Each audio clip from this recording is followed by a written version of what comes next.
À mon époque, c'était syndicat d'initiative. Il y avait un monde fou et puis alors les îles se déplaçaient pour venir soutenir leur Miss. Moi, j'étais dans le jury, je regardais tout ce monde. Il y avait même en dessous des tables qui étaient dans l'état du Niatutu, qui étaient en dessous pour pouvoir regarder l'élection.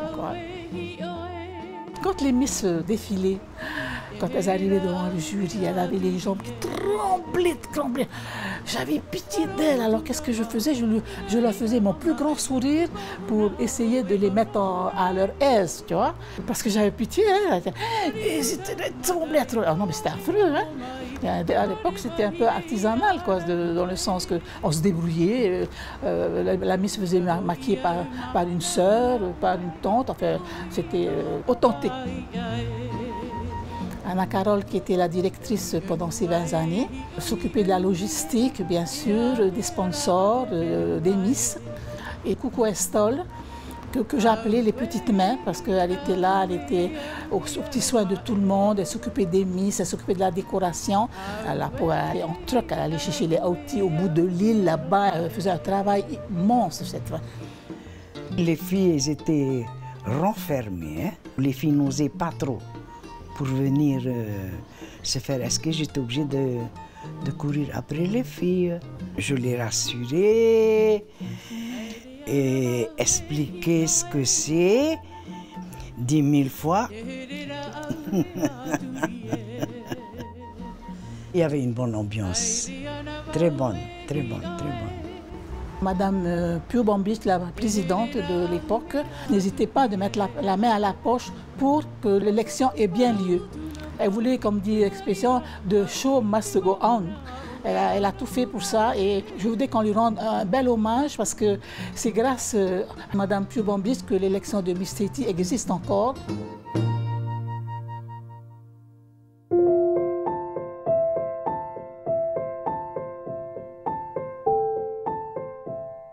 J'ai été approchée et j'ai sympathisé avec le syndicat d'initiative présidé par Tati Piou. Elle m'appelait pour leur donner un coup de main pour les chorégraphies et j'aimais vraiment le côté populaire de Miss Tahiti de l'époque. Souvent, quand on reprend un événement, on veut y mettre sa patte. Et moi, je n'ai pas voulu changer grand-chose parce que j'aimais beaucoup l'esprit qu'ils avaient mis en place, cet esprit populaire, c'est-à-dire que c'était à l'hôtel Tahiti. Et j'aimais cet esprit de rendez-vous avec la beauté et l'élégance.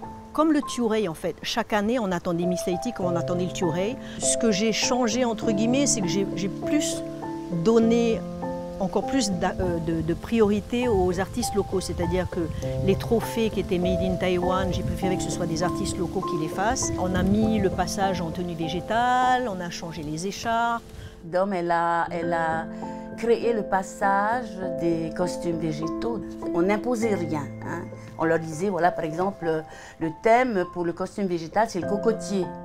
Alors, c'était incroyable. Des costumes, mais c'est de la folie, quoi. Avant, je pense que c'était les familles qui soutenaient les filles.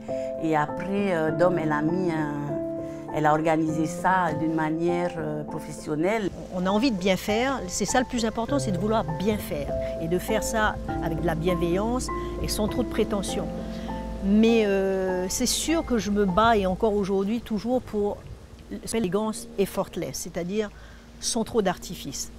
Mais ça, c'est juste ma marque. Je ne dis pas que c'est ce qu'il y a de mieux, c'est en tout cas l'empreinte que je voulais laisser. Tu défiles pareil, tu regardes juste comme si c'était un miroir. Elle a l'art et la manière de sublimer la jeune fille. Elle arrivait à mettre en valeur la beauté, son élégance et tout, par son œil artistique. J'aime assez souvent le fait que certaines femmes n'aient pas confiance et qu'il suffit juste d'un petit déclic, parce que la confiance, c'est important pour traverser la vie. Si tu n'as pas confiance, tu ne peux pas traverser et faire face à des obstacles. Elle arrive à l'état brut et au final, on a réussi à la sublimer au maximum. Parce qu'elle a appris à se tenir, elle a appris à s'aimer, elle a surtout appris à être Miss Tahiti. Mais après, il faut la volonté. Hein. Dans les yeux doit se lire, je ne sais pas, on doit voir que, voilà, je veux être élue. L'important, c'est de faire de son mieux.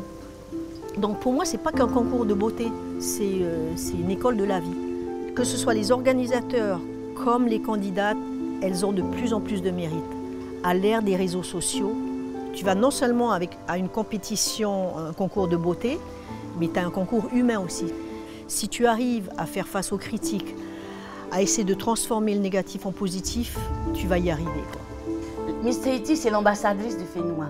Elle a une image qu'elle doit donner parce que les petites filles la regardent, maintenant les jeunes filles, enfin la population, les mamans, tout le monde, les Polynésiens aiment Miss Tahiti.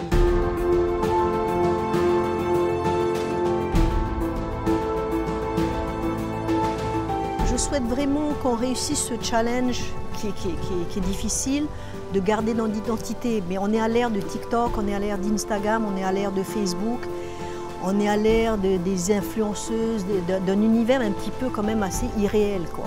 Donc je souhaite du fond du cœur qu'on garde quand même notre identité, quoi. Alors, mais je souhaite le meilleur. Je trouve que Léana et son équipe font un travail extraordinaire. Il faut que l'élection de Miss Tahiti continue parce que nous avons de très très belles Tahitiennes. Déjà 60 ans, c'est beau 60 ans, hein, c'est beau.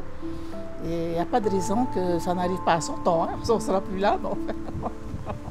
Toutes celles qui ont passé un peu par Miss Tahiti, elles sont toutes belles.